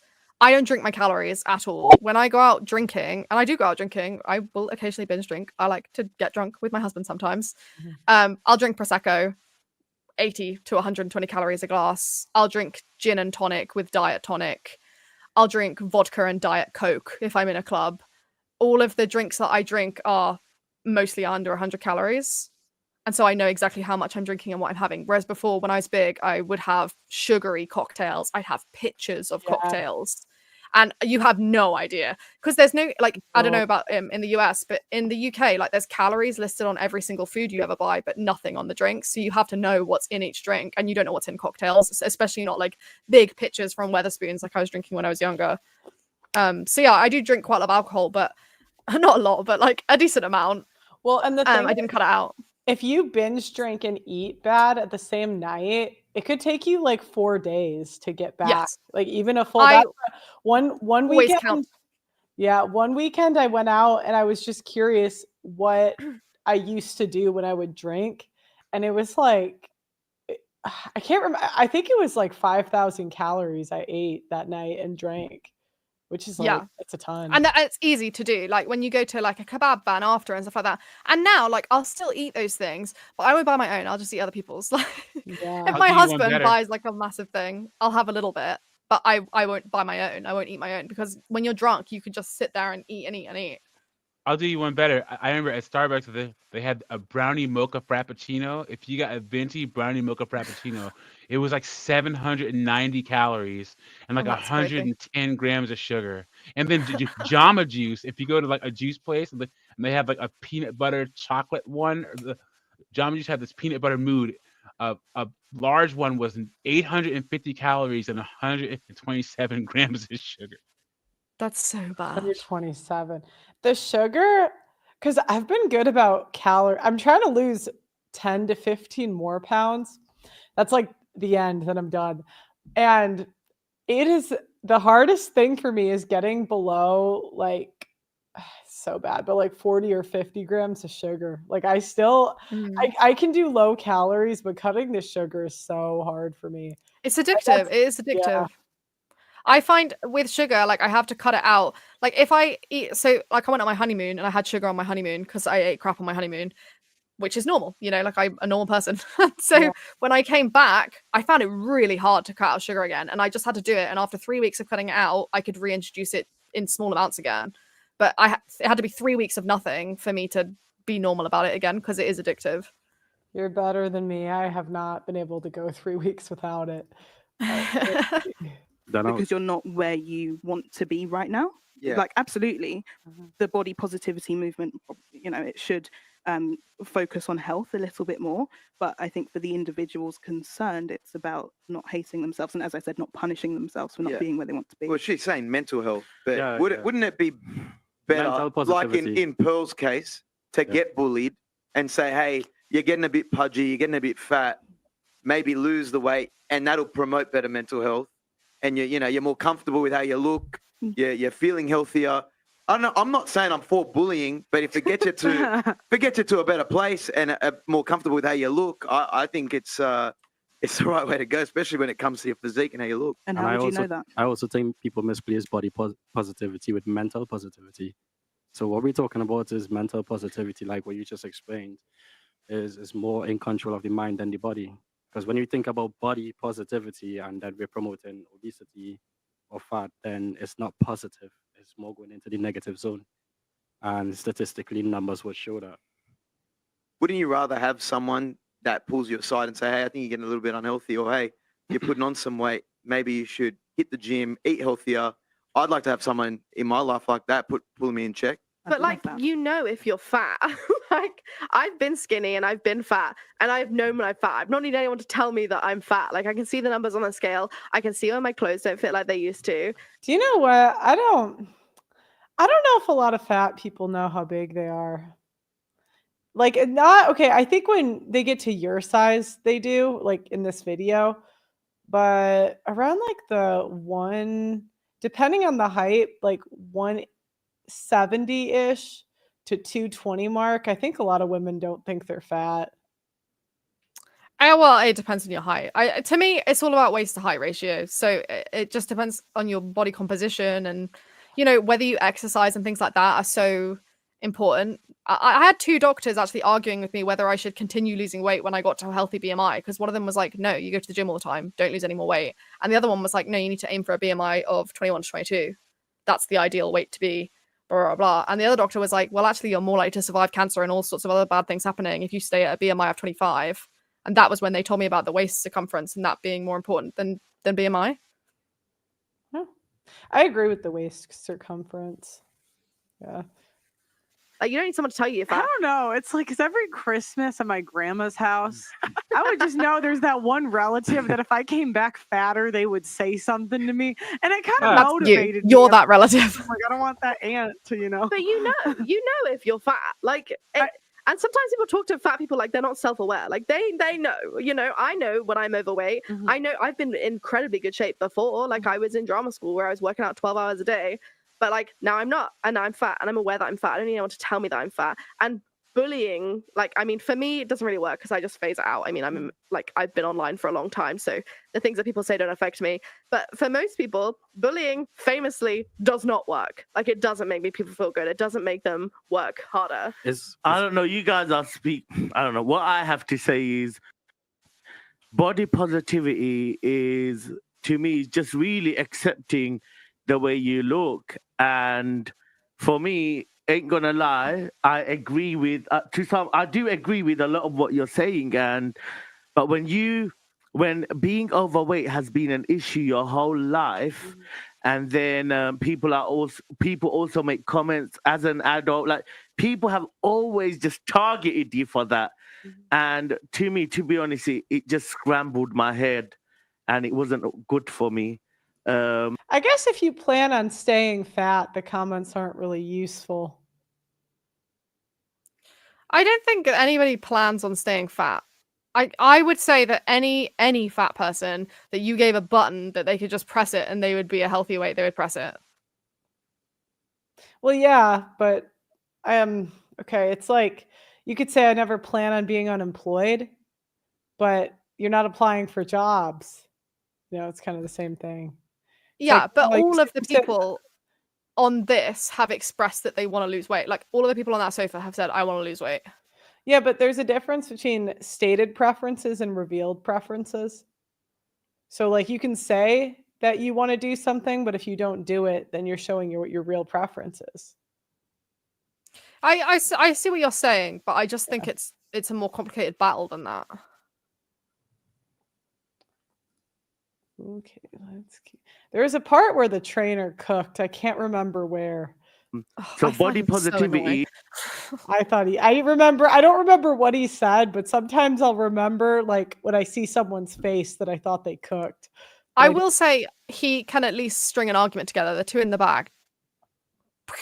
Like, but yeah, he can at least talk, but I don't like him. To me, is basically accepting the way you look. And to be honest, I wasn't happy with my body, Pearl. I really wasn't. And Are you happy with it now? I am. Okay. Okay. Firstly, I'm like, I am what I am, but I make conscious decisions like to eat healthy things. Yeah. And I'm also not going to lie and say I'm the most healthiest because. Well, you can't. Last week you were saying. No. I mean, there's just a certain weight you can't. You just can't tell me you eat healthy. You're not getting fat off of chicken and rice. I don't know what you're getting fat off of, but it's not that. No. But today is we're here in a room with personal trainers. Yeah. Of course, I love chicken and chips and certain things, and I can't help it. We too, but in moderation. No, it's not about moderation. My weight is old weight, but I actually. I can't have it in the house, otherwise I'll just eat the whole box. No, but I Whatever don't eat it in the house. My dad actually has cancer, so in my house everything is there's no processed food at all, and that's why it's just. You know what the saddest thing? I went on this news show in London. If I said the name, you'd probably know the guy, but I'm not going to think of his name. And he was literally dying of cancer, and he was like super big. And I'm like watching him eat candy as he's like dying of cancer. I'm like, it was just kind of sad. I'm like, he's so addicted to sugar that like, even though he's dying, he's like further kill. It's like a guy dying of lung cancer smoking. Go ahead. You know that a lot of the reasons why bigger celebrities lose weight is because they have like a minor heart attack, or like a Monique. She made a whole career off of making fun of thin women, and then she had a heart attack and she lost weight. I guarantee you, Lizzo probably had a mild heart attack because a lot of these women, especially of a certain anyway, they don't lose weight unless they have a serious health issue or death is starting to stare them in the face. She's young and has money though. I feel like Lizzo is just like, nah. I'm gonna do it. She's losing weight now.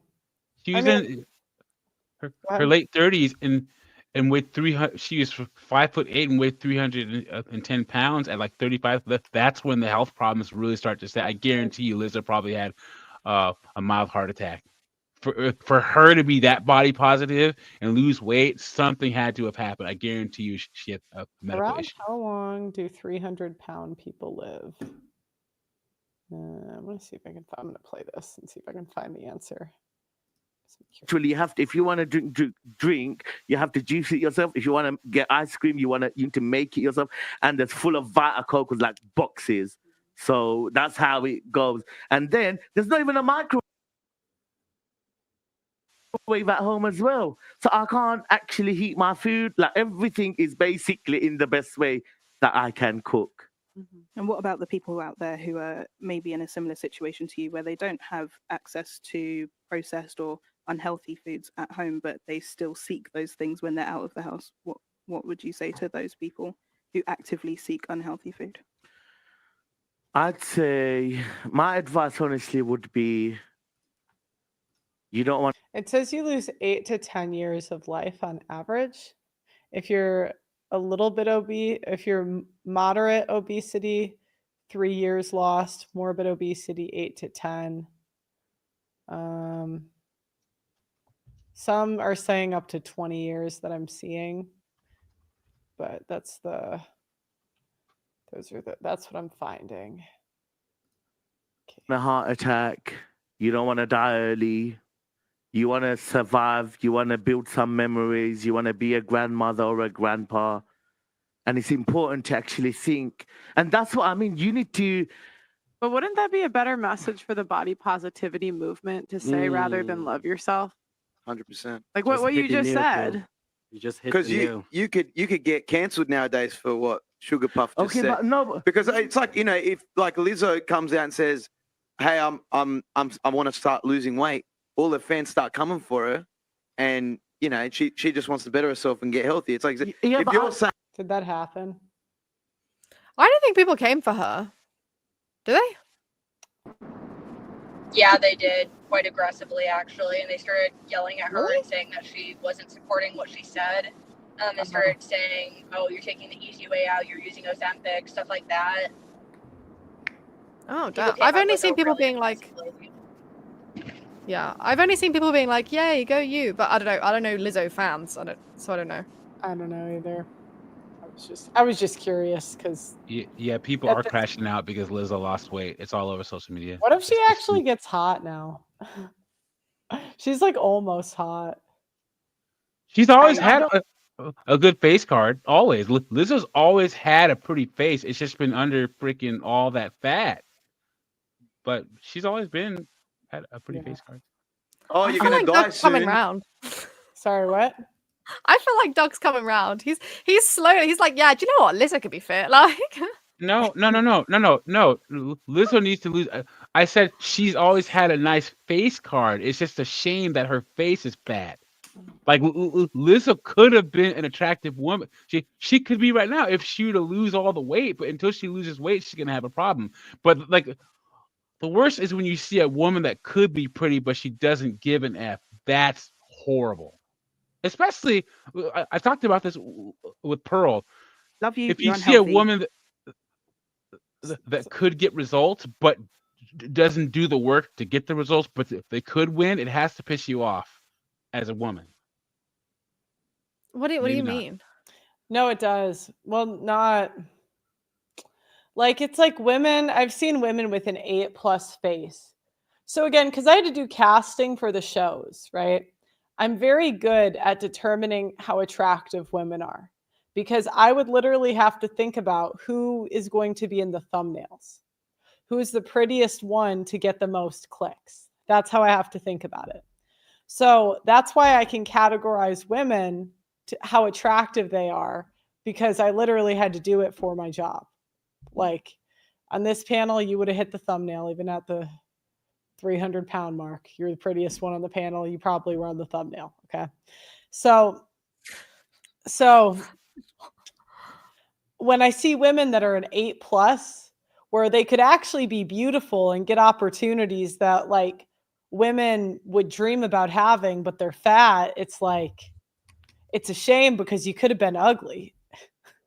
You could have been ugly, but you're like at an 8+ mark.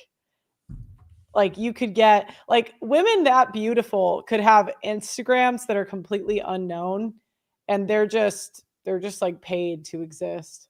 Like when I went something weird. When I went to the Weekend concert, they let like all of us go backstage and I met women like that. They have like no Instagram following, but they're just paid to party. Like what? But yeah, go ahead. So I get less Instagram likes now than I did when I was bigger. Like if I post a bikini pic now, it gets less likes than it did when I was bigger. Yeah, because it's a female app. So I'm sure you're on TikTok. So what is it? 80% women?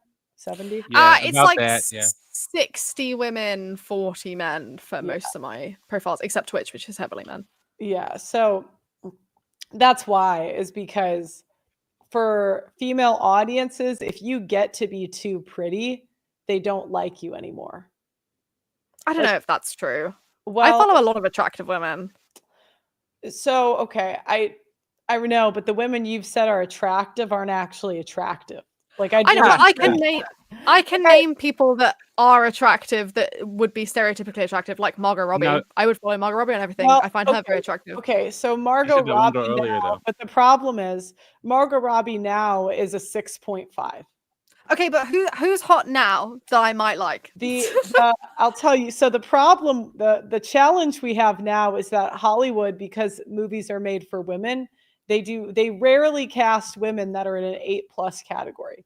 I can't think of anybody in Hollywood right now that I would give an 8+. The most attractive one off the top of my head is Sydney Sweeney. I would say her body is, but facially, I still would give her a 6.5, maybe 7. I think you have a more symmetrical face than Sydney Sweeney. I think Sydney Bro. Sweeney is beautiful, but I personally don't find her attractive. But I do find Margot Robbie very attractive. Margot Robbie young, I would give an 8+, but I don't think she's aged particularly. She's good now. well. No, I don't think she just has one of those faces that don't age the best. She's cute still, but I just wouldn't give her. I wouldn't put her in the same 8+ category. I'd say 6, 7. I'd give her a 7 now. I do not think 99.9% of people in this world would kick Margot Robbie out of bed and be like, No, most men will take 5+. They'll go 5+, but it's the difference is most men take above a 5, but the difference is how far would they drive to hit. That's how you can see how hot you are. I think most men would drive cross country for Margot Robbie, whether she's over 30 or not. Like, I'm just throwing it out there. Well, no, I don't think so. It depends on the options of the guy. Okay, do you know who? Let me do. Can I rapid fire you Esquire's most beautiful women right now, and you can say if they're mid or not, Pearl? Do you mind? Give me the names and I'll look it up. Hold on. Let me share the screen so the audience can see. So I'll put the article in the private chat, and you can show it. Or no, just okay. So okay. So rapid fire and say if she's a mid or not, Pro. Okay. Wait. Hold on. Let me pull it up. Share this tab of head. Okay. Oh no. Okay. Mid. So Lupita Nyong'o, mid. Emma Watson is Blake Lively, mid. Blake Lively used to be beautiful. Now she's mid. Mid. Oh my God, this is bad. Mid. Zoe Kravitz is a mid. Emma Watson is a mid. Mid. Natalie Portman is a mid. You're so wrong. Jessica Chastain was never attractive. Mid. They're pretty for their age, but they're not hot like compared to. Okay, these are all mids. I mean, this is going to be a waste of my time. Let me show you someone. Let me look up. If you want to do Alabama sorority sisters, guaranteed there'll be hotter girls in this. Actually, let's do the dance that they showed. That's actually the hottest girls I've seen. Oh yeah, of the sororities. Alabama or sorority TikTok dances, and I'll point out to you women that I would. Hell, you're cracking me up. No, because it's just like these girls. Beautiful. I got it right here. I'm gonna drop it in the chat. I gotta turn off the sound, but these girls, I mean, they're better looking than all the celebrities we listed. Better looking. Probably better looking. I can't tell under the makeup, but better looking. You share the screen. Oh, you can't see? It says I'm sharing. Oh my gosh, you haven't seen my thing in a while. Oh my gosh, I forgot to click it. I just feel like if any of those women were on that list, you would have been like, nah, mid. I wouldn't. If you want to do a famous one, because here, I'll show you the difference. So if I pull up Sydney Sweeney, if I look at her facial symmetry, I just don't think, like, she has a great body. She has natural boobs, small waist, but her face just isn't that symmetrical. But if I take like Megan Fox young, let me do one with less makeup. I just think she has a more symmetrical face. She's got boobs and butt. I would just put her higher. I don't love the heavy makeup look, but I think Margot Robbie Young had the best face card, but you'll notice women only support these women when they age out because women can't take so you'll notice that when they're young, they're cast in movies made for men. So like this was her in Wolf of Wall Street. Then she ages out and she's definitely not ugly, but that's just not the same. 8, 6, 7. 8, 6, 7. Well, she was 22. She's a 30-year-old woman in the other photo. Yeah, I know. And I mean, that's what happens. Most people, I mean, they age out. It's okay. Did you see that Scarlett Johansson? She turned 40 and she's like, most of my career was built off of the male gaze and it wasn't fair. And, so she's talking trash about the fact that she was a sex symbol when she was younger. She's trying to preemptively tackle the fact that she's 40 and there's hotter women coming up. So she's trashing the male gaze now because she aged out. Even her face, I'd say 7 face, 8+ body. She has like a perfect body, but I mean, that's how I rate it is I do, because you have to understand most people are in the 4 to 6 category. So it's not an insult. It just means you're normal.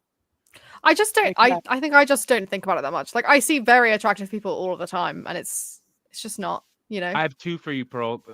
Do a young Denise Richards and a young Stacey Dash. Okay, let me see. I don't know who these people are. Share your screen again because you stopped sharing it. Hold on. So do a young Denise Richards. Denise Richards. And give her a rating. Oh, she's beautiful. Wow, she has dang near a perfect face. Let me see. Let me make sure more. She has a great face. Let me see. Full body. She's got boobs. She's thin. Yeah, I would have given her like a solid 9 back in the day. Yeah, I was about to say 9. And then a young Stacey Dash. Stacey Dash. I was gonna say 9. Oh, I've seen her. She's got the light eyes, which adds to it. But my first celebrity crush. Here. I'd give her. Let me see her body. My gut says 7.5, 8. Because she's really close to beautiful, but her face is just a little bit. I think it's a big. Like she's like in some pictures, I think she's beautiful, but then I'll see ones where I think I'm gonna say 8. I'm gonna say 8. But I'll just see ones like this occasionally where I'm like, yeah, I'm going to say 8. Final answer. Cool. Yeah, so that's how I do my ratings, Pia. It's like another world to me because I just don't think about people like that. Like when I see celebrities, they're just like, they are this abstract concept of this is probably a beautiful woman. Like when I see even YouTubers and influencers, like most influencers I know are beautiful people. They just are. And I don't like there's no like number rating system. No offense, I just can't trust your ratings after the rating you gave Trisha Payne. I think she's beautiful. Okay, wait, I'll give you a more acceptable one. That destroyed all credibility. Sorry, go ahead. Tara Yummy.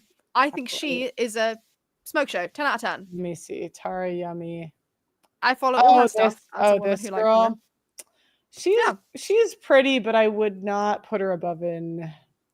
It's tough. I think she looks like a young. Hold on, let me show Megan Fox / She's good. She's the best rating you've given, but I need to see a body picture. So. No, she's like a 6. Come on.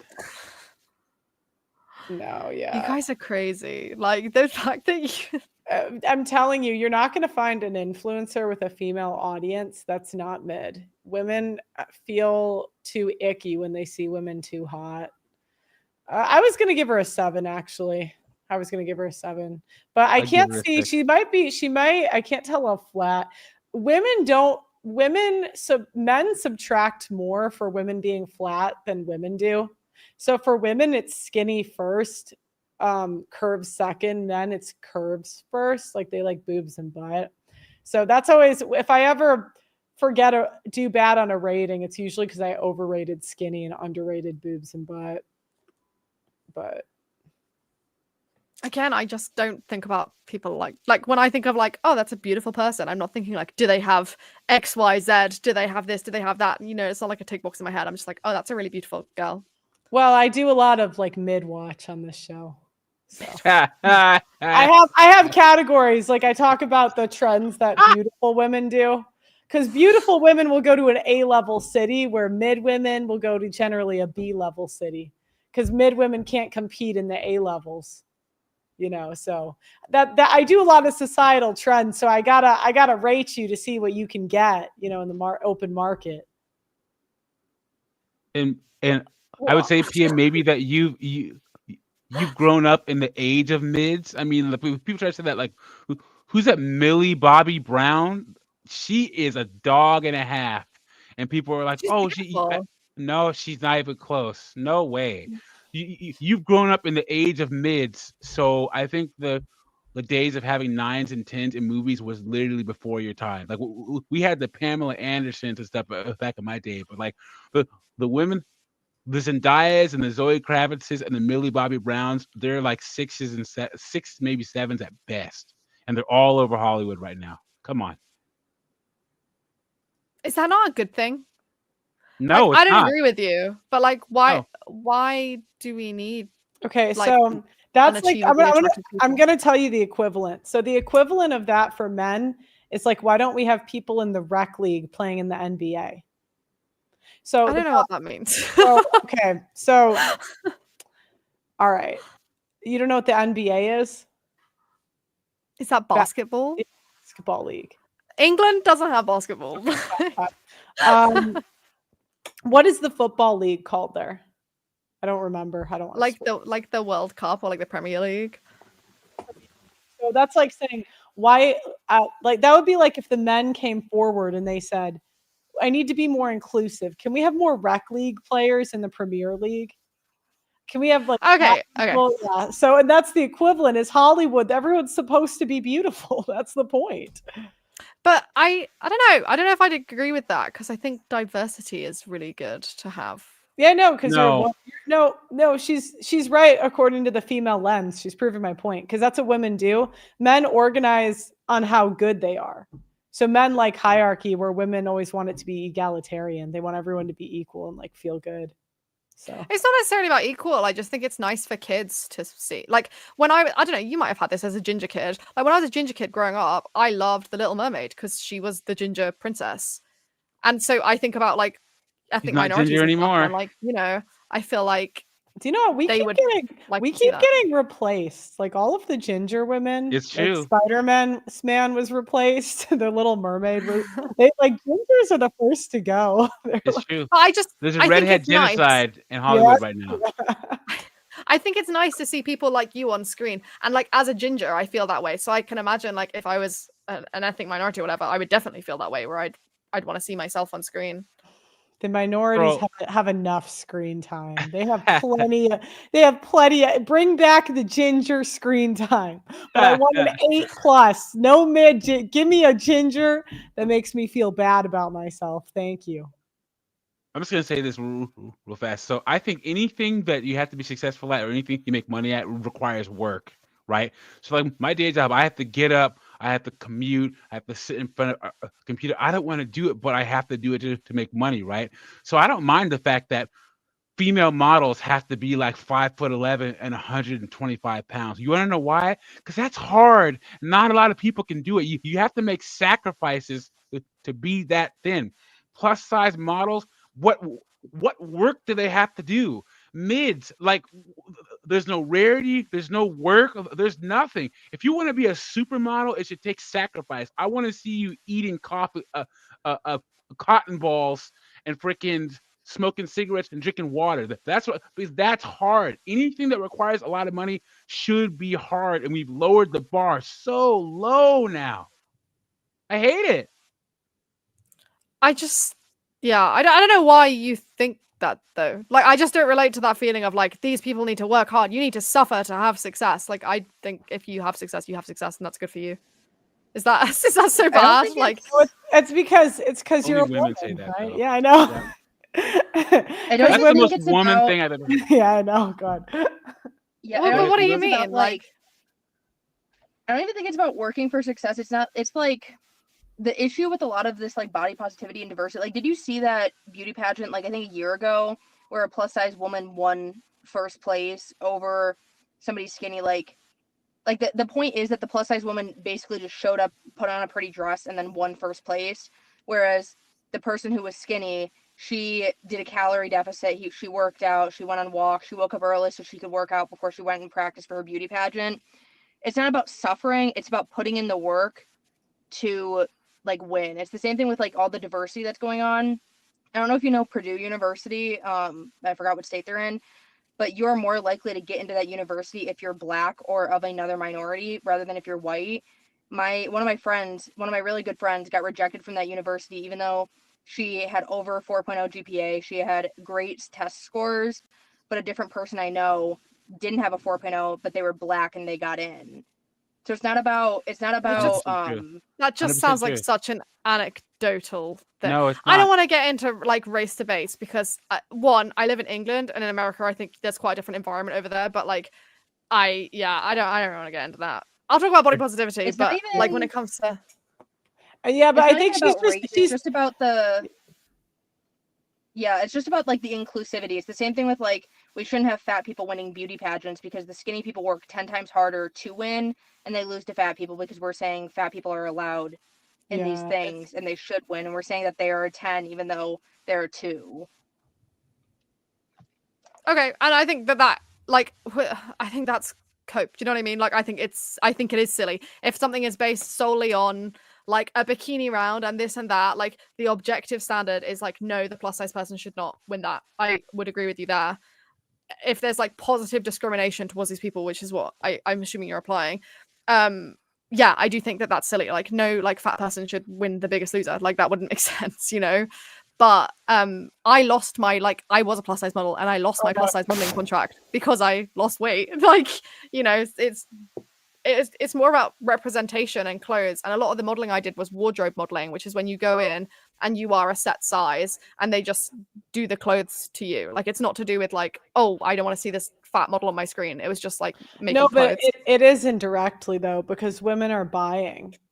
And so it just, if you follow the female dollar, it makes sense because there's going to be more jobs. There's more fat women now.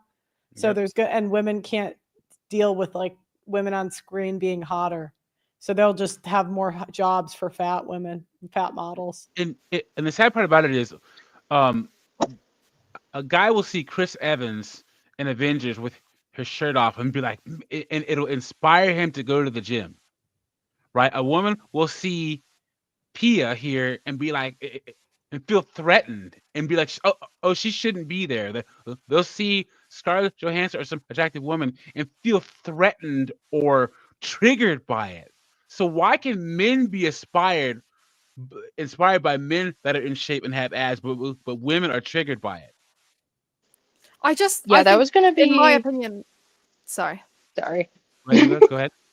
Eva, go ahead. I was gonna say that's my point. When you said earlier that you lost all your Instagram likes when you got skinny, it's because you were fat and then you got skinny. So all these women were liking your pictures because they're like, oh, I'm prettier than her and stuff like that. And then you lost weight, you got skinnier than these women. And now these women don't want to have anything to do with you because they feel intimidated by you because you got skinny, because you lost the weight, because you're prettier now. I'm sure that there is a degree of that within people, but I think it's quite pessimistic to think that that is everybody. Like your view of this is what all women feel. Like I don't feel intimidated when I see an attractive woman, and I didn't when I was fat. When I was fat, all of my friends were thin. Like I had a couple of fat friends, but all of my friends were beautiful thin women, you know, and they still are because they're the same friends. My husband was thin. My husband still is thin. He's the same man. But like, I don't know. I didn't feel that way. I think if you're comfortable in yourself, you don't feel that way. Like I think it's great to have everyone on TV. I think it's nice. I like seeing incredibly attractive people as much as I like seeing people that represent the average Joe. Well, I don't think you can pick out incredibly attractive people based on who you selected, which is normal for women. It's normal for women. That's like, it's pretty normal for women. If you picked them, like you picked out the most attractive people ever to make a TV show, as you have with Pregame, you said I picked out the most attractive girls I could to put on the thumbnails. Mm-hmm. Fine. Like you know, I wouldn't ever have anything against those women. And if I thought they had something positive to say, I would follow them and encourage them. And I like their stuff. You know, I just think people need to be more comfortable with themselves. Yeah. Well, I'll close out on that point because we are about to hit the 2-hour mark. But Pia, thank you so much for coming. It seems like Thanks for having me. I was thinking your opinions would have changed a little bit, but it seems like they're pretty much the same, which is fine. You know, I'm happy for you either way. Do you have any final thoughts you want to tell the crowd, the people? I don't know. Thanks for having me. Oh, shall I say some things? Trans rights are human rights. Oh, that's actually, I actually love, you can actually put all your beliefs like that because it helps me stay monetized. So yeah, that's fine. Go ahead, list them all. Oh, do you know what? I can't actually think of anything else. I believe in body positivity. You should wear a bikini. Do you know what? Wear whatever you want, guys. Like, if you feel comfortable, just wear it. Don't listen to these people on the internet. They won't say it in real life. Even Pearl just admitted she won't say it in real life. Trans rights are human rights. We love trans people here. LGBT. We love the LGBTQ rights. You're a queen. Don't vote for Trump. You're a queen. I actually don't know who the other competitor is in America, but Trump's kind of off the radar, right? I don't know. Anyway, I feel like the chat's really like me, and now I'm gonna. It's fine. It'll stay monetized. Your English, your opinion about Trump doesn't count. So you know, we're actually looking to do more debate shows, like once or twice a week. So we'd love to have you back if you do want to argue some points. So I always love to argue. I'll message you, and if you're free, feel free to come. Now that you're thin, we'll be nice. Let's go. You guys are terrible people. You're actually objectively where are your thin people? I have my sister on the line, my brother's friend, and now you know what? We should have got Sugar Puff. Is he thin now? No, but I lost that Instagram, so I lost everybody's Instagram pretty much. His name's Sugar Puff. Just search Sugar Puff. You'll find him. All He's right. funny. Well, my phone died, but I will. But you should invite him on to talk about body positivity again. Yeah, totally. Doug MP, you got any final thoughts? Yeah, you should want to be in good health so the people that love you on this planet, you can be here for them to love you as long as possible. And you're going to be here longer enough to do that if you are not a fat slob whale. Okay. I'm really glad that Pia lost all the weight. I can't believe it's the same person. Don't discount all of the work you've done because it kind of sounds like you're doing that. And also stop. There's going to be a time where you're going to have to stop caping for these people because they will not reciprocate the support that you have for them back. So they're going to eat you alive because you care about your health. You're a good-looking woman. You're married, especially if you have a family. Watch. If you have a family and you're in shape, they're gonna eat you alive. So just watch out because you're giving support to people that won't support you back.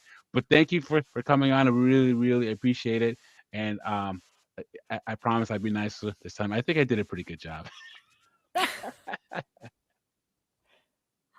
Eva, you got any final thoughts? I mean, not really. I'm kind of just here to be here. Get an Instagram message saying, "Hey, you want to come debate about fat people?" I said, "Hey, my specialty." My phone died. I couldn't text you, but okay. Well, Eva, if you want to come back, let me know. If not, it's okay too. I'm always here. I thought of you on stream when we were talking. So, okay. Thank you guys all for coming. Thank you guys for watching the show.